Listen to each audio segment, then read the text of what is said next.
I think there's two forms of education in the UK. There's sales businesses, and there's people that are doing the doing and have a sort of side hustle along the side of it.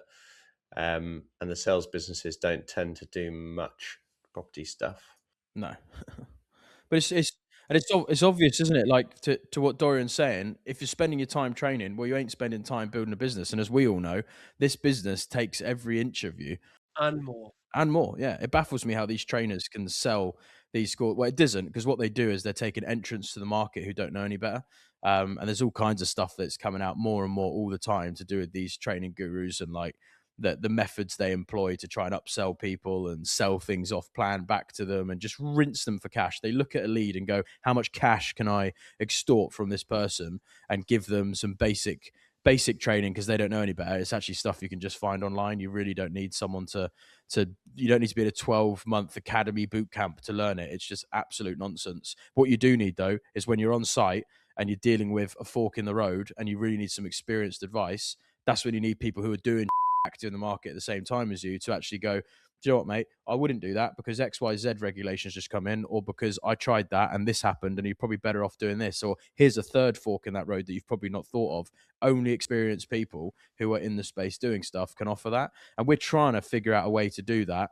But the time element is the real factor. It's very difficult to spread yourself like that. So we need to try and build a team. Is probably what we have to do. Try and build a team that can facilitate that, so we can just sort of plug and play into it. Because I'm sure we're all the same. You kind of look at something with the ground up and go, I mean, we're already offering, the hour a week on the Q&As and the hour a week on the podcast to distill free value. To really be able to support someone on an individual basis, you need a team that can help support that. You just can't spread yourself more than that, because you've already got a team that you employ that you need to look after first. They're always going to take priority. So that's just the honest sort of truth of it. But go on, D. When you say go on, what do you mean? You used to every session give us wisdom at the end. You used to go, "I've got some wisdom for you." Yeah, where's that gone? Well, I tell you honestly, guys, I tell you what the wisdom is at the moment is that if if you want to build a big business, you have to be prepared to sacrifice a lot right now and double down and work hard because it is tough. It is tough, but it can be rewarding. And one day we're all Mm. going to be on our yachts on our island, hitting golf balls at the beach. You know, and looking back and say, "Can you remember when that happened? Can you remember that one?" And the problem for me right now is that we're going skiing tomorrow, so I've got there's a whole list of stuff. I don't know. Sometimes, Jack, I don't know how you do it running multiple businesses. Like I have one main business now. All of my other interests, other than ground up, I basically have wiped away. I really have. I've tried to really consolidate my focus and efforts because it's dominating. So I don't know how you can the bandwidth to spread across all that is quite impressive. So I'm actually struggling at the minute in my own business, just to the sheer volume of stuff to do it. Like we completed on a site yesterday, a £5 million site we sold to a housing association, and already, and I know this sounds bad, my focus is on the next site we're meant to sell in the next 5 weeks. It's just boom, boom, boom, boom. So yeah, question to you: how do you do it, Jack? How do you do it? I mean, it changes and transitions. I'm very compartmentalized in my head. I can multitask in my brain quite well, and I do store a lot of stuff. I just see myself as a bit of a hustler. There's nothing special to it, and I just get so impatient with things, and you just expect more constantly. I'll go, boom, that's done. Boom, that's done. Move on with that. And I do actually, believe it or not, I still get caught in the weeds with some of our businesses just because I don't want to always explode overhead. So in Central Suites, we just bought another HMO that we're doing, and I was basically managing the whole process through pre-purchase planning, legals, capital raising, bank dealing with the bank, pushing back on various different things to getting it bought and instructing the contractor. And it's like I kind of enjoy that this on the smaller gigs. Obviously, we have a team as well, Dorian, which is integral. You have a large team, and you can't do what you've done without that team in place. I guess I'm a bit of a workaholic. Like I just love having a handle on everything, know everything that's proceeding forward. Because I feel like if you put a goalie in goal as an analogy, and you say to him, right, I'm going to get every player in the world now to take a shot at you. it's going to be challenging. It's going to be difficult. You're going to miss some balls, but they're going to learn. They're going to grow. They're going to enjoy it because that's their passion. And I suppose I've just sort of landed into my passion, and I almost get more satisfaction from the stressful things than I do the enjoyable things. So it's like the more you pile on. If you was a football player, but in the context of your business, what position are you playing? Good question. Yeah, I'd probably say like midfield because I've got to be at both ends. I've got to run to where the gaps are in to fill, get the ball from end to end, defend when I need to, attack when I need to. Playmaker.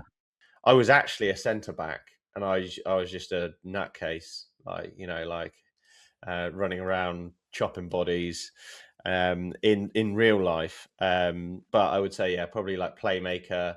Get letting people do what they do best, and then run back and do what I need to do to support. CDM, mate. You are Tonali. Quarterback of American football, yeah? Honestly, my knowledge of football now, soccer, football, American influence, is so bad.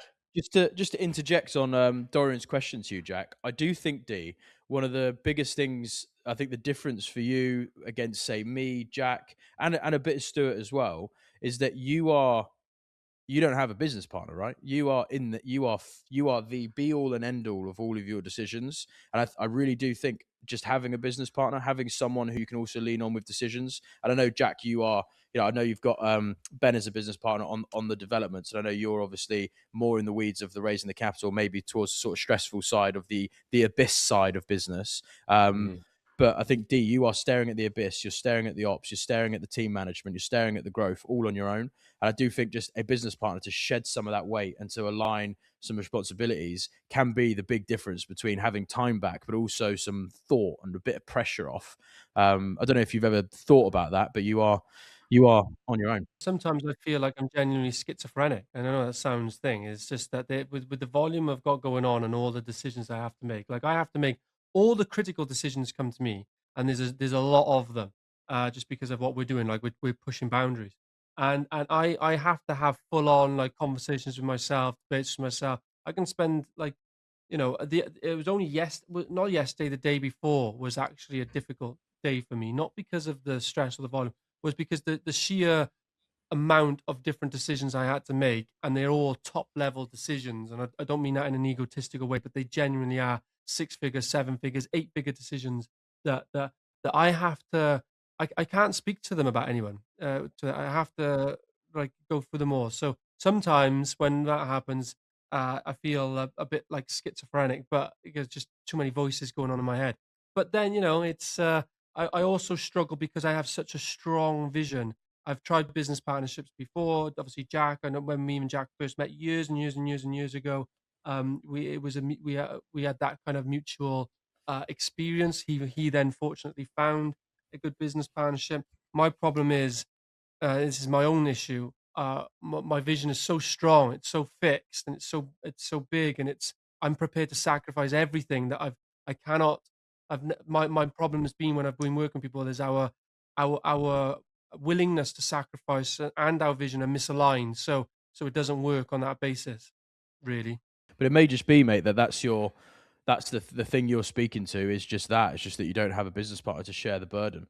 And at a certain level of scale, it doesn't mean you can't do it. There's plenty of business owners that have done it and tread the path on their own. But it just means that you're always going to be you're completely isolated in terms of all the pressure comes back to you and it finishes with you, as opposed to Correct. having someone who's responsible, say, for the commercial side of things, and you're focused on the ops, and you can that split, just one split, is enough to just go. Phoom, there's enough pressure off of those things, It's why I carry around a small violin all the time with me, just to and a bunny rabbit suit. yeah, yeah, yeah. Amazing. All right, boys. Well, look, for the viewers' benefit as well, we're going on a ski trip as of tomorrow. We're going to try and do a live podcast when we're there as well with some of the guests we've got coming. We've got some big hitters coming. It's a developers ski trip. There's 15 of us or 16 of us now, I think, sharing a chalet out in Maribel. We're going to have a great time. We're going to film the whole thing as well and try and get a little podcast interview style thing done whilst we're out there. So big love. Thank you for watching. Make sure you subscribe. It helps us out a lot if you subscribe. What was it that? Or the diamond? That was it. Yeah. I haven't done that in a while, have we? Boom. What was it? 3 pillars of time, quality, and Trust. cost. Triangle, yeah, quality, speed, cost. You can have 2 out of the 3, but Yeah, not 3. yeah. Well, it Illuminati. depends. Illuminati, If you that is. speak to our Chinese contractor, they were confident you could have all three. Yeah, yeah. Perspective was different. What actually happened was different. You could dream, mate. You could dream. If you had to pick the 2 of the 3, which would you pick? Always quality. Um, and cost. I'd rather sacrifice time where I am. The borrowing costs aren't too bad in the northeast. Yeah, for me, it's quality and speed There you go, mate. because they're semi predictable. If you agree, budget right, it is a little bit more expensive, but we're done 9 months sooner. I am speed and cost, and I know it's because my interpretation of quality is that because of my sector, we do build to high quality, but we're not putting gold taps in. We're not putting, Mm. we're it's kind of like McDonald's would never say, they are high quality, but they don't have to They're try high to. quality in the affordable Yeah, food yeah, yeah, exactly. market. Yeah, yeah. Yeah.